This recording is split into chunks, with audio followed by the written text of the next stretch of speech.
Անկոչան, իրականում մեր նիստի մեծ մասը փակ էր, բայց կարելի է ու այսինքն այս խորհրդարանի վերջին բյուջետային է, բայց հետագայում ունենք ԱԱՑ պետի, արտաքին հետախուզության պետի զեկույցները կարելի էր բաց նիստով ներկայացնել, հատկապես ԱԱՑ պետի հետ կապված ոչինչ չասեց, գրեթե ոչինչ չասեց։ Հիմա հարցս, որը քննարկվել է նաև հանձնաժողովում,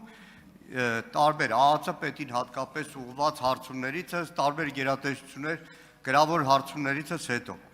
Ի սկզբանե, երբ որ 44 օրյա քննիչ հանձնաժողովը ձևավորվեց, մենք մեր դիրքորոշումն արտահայտեցինք, կասկածի տակ դրեցինք օբյեկտիվությունը, հասարակական վստահելիությունը եւ այլն։ Անցավ 3 տարի, հիմա հասկանում ենք, որ չկա ինչ որ անորոշ բան է, բայց գաղտնի բաժնում դրված է մի թղթածրար, որտեղ կան խայտառակ արձանագրումներ, որ 18 թվականին բարձրագույն զինվորական պաշտոնի նշանակում է կատարել Նիկոլ Փաշինյանը խիստ կասկածելի հիմքով։ Կա արձանագրում, որ բարձրագույն զինվորական պաշտոնի եղել է մարդ, որը չի բացառում, որ այլ երկրի ազդեցության գործակալ է։ Կա արձանագրում, որ տասնյակ միլիոնավոր դոլարների ռազմական գնում է կատարվել, հակառակ ձեր զգուշացումների Նիկոլ Փաշինյանի, բայց որևէ արդյունք չունի։ Կա արձանագրում,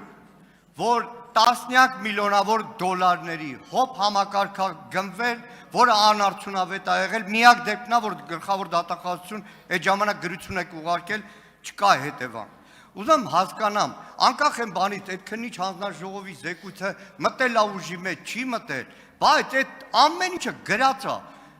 ու դրած է ազգային ժողովում, լուծումը որն է,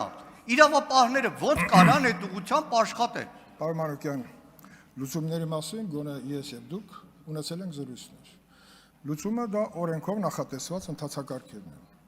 Հիմա ժամկետի հետ կապված խնդիրը ինքներդ էլ իմ համար էլ շատ վիճահարույց է, որովհետեւ եթե ունենք նպատակ զեկույց ունենալու, մենք զեկույց ունենք։ Եվ այդ գաղափարից ելնելով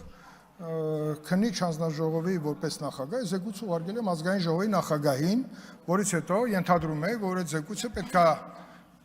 դրվի լիագումար նիստերի քննարկման։ Ես խնդրում եմ այս մասը ուշադիր եղեք, էլի։ Ես կարծում եմ, որ զեկույցի գոյությունը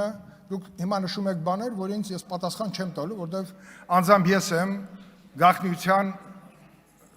բանը դրել, հույժ գաղտնի, ես չեմ դրել խիստ գաղտնի, որովհետև այնտեղ ով որ կարդացել է, եւ ես կարծում եմ, որ լավ կլիներ, որ բոլորը կարդային, որովհետև այդ աշխատանքը հիմա գտնում առաջի բաժնում, բայց պարոն Մանուկյան, որպեսզի ձեր նշած կառույցներին դուք նամակը գրեք եւ ստանաք պատասխան, մենք հիմա կազմակերպել ենք ազգային ժողովի աշխատակազմի հետ, պարոն Առաքելյանի հետ, պայմանավորել ենք, որ այն ամբողջ 16000 էջից բաղկացած նյութերը պետքա տեղափոխվի առաջի բաժին, որից հետո պետքա որոշում կայացվի այդ նյութերին հասանելիություն տալ պետական այն կառույցներին, որտեղ իրենք այդ ուսումնասիրելու եւ որոշումներ կայացնելու հնարավորություն կունենան։ Առաջի հերթին գլխավոր դատախազություն, ազգային անվտանգության ծառայություն, պաշտպանության նախարարություն, որտեղ այդ ամբողջը մեկ տեղված է այս շենքում։ Ուրիշ տեղ չկա, որ այդ ամբողջը դրված լինի։ Այդ արխիվը շատ կարևոր է, որպեսզի հետևանքները իմ եզրակացությունը, որը ներառված է անձամբ իմ զեկույցի վերջին մասում 45 կետից բաղկացած, դրանք շատ կարևոր են, որպեսզի մենք դասեր քաղենք, թե ինչ է եղել։ Իսկ ինչ վերաբերվում է դուք ասացիք կադրային քաղաքականության, Արշակ Կարապետյանին կարծեմ վերջերս նորից հետախուզում են տվել։ Շատ լավ։ Իսկ ինչ վերաբերում է հոպի հետ կապված, պարոն Մանուկյան, հոպի այդ մասը ասականների, երբ որ տեսանք մեծ ծավալի, հա, ինչ որ ասեմ բաց թողումներ, անմիջապես քննիչ հանձնաժողովը որոշեց, որպեսզի այդ նյութերը ուղարկի գլխավոր դատախազություն։ Թե ինչ ընթացք ունեցավ, կարելի է նաև հետաքրքրվել հասկանալու համար, որովհետև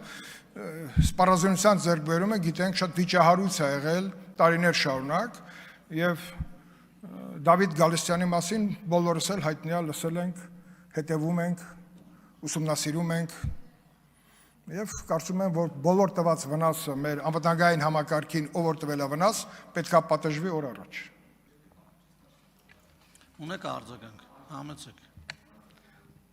Բանկոչյան, Արշակ Կարապետյանի ամենագությանը չեմ ուզում անդրադառնալ, Ես էլ չեմ ուզում։ բայց նայեք, Արշակ Կարապետյանին ամենաբարձր պաշտոնների Բաբկեն Թունյանի հարևան Պողոսը չէր նշանակել։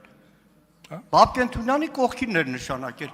Այսինքն հիմա այնիչում որ մեղադրում են Արշակ Կարապետյանին, դրանից հետո Արշակ Կարապետյանին նշանակել են ավելի բարձր պաշտպանության նախարարի պաշտոնին։ Հիմա դեռ ավելին, այդ ժամանակի գլխավոր շտաբի պետ վերանշանակել են այն մարդուն, որի մասին զեկուցում բավականին բաներ կա, հիմա չեմ ուզում դրանց անդրադառնալ, որ գերատեսչություն ասում եմ, եւ բայր, այսպիսի արձանագրումներ կա, ասում զեկույցը չենք ստացել։ Հիմա հասանելիությունը մեկ բան է, իսկ պարտադիր ուղարկելը մեկ բան։ Տիկին Սարգսյան, Քոչարյան Անդրանիկին չլսեք գաղտնալսումների հարցով եւ առողջ մրցակցության մեջ խնդրում եմ ԱԾ-ի հետ չմտնեք։ ԱԾ-ի գաղտնալսումները այսենց հայ ժողովրդին արդեն կերակրել են։ Հերիքա։ Խնդրում եմ դուք մնացած կարևոր գործերով զբաղվեք։ Ես մի հատ արձագանքեմ, եթե թույլ տաք։ Գաղտնալսումների մասին օրենք կան թումած։ Դուք ասում եք օրենք խախտենք։ Չեղա, պարոն Մանուկյան, դուք միշտ օրինապաշտ մարդ եք եղել, խեք այդպես բաներ անում, չի կարելի այդպես։ Պարբերաբար։ Տիկին Սարգսյան, շարժում ենք օրենքով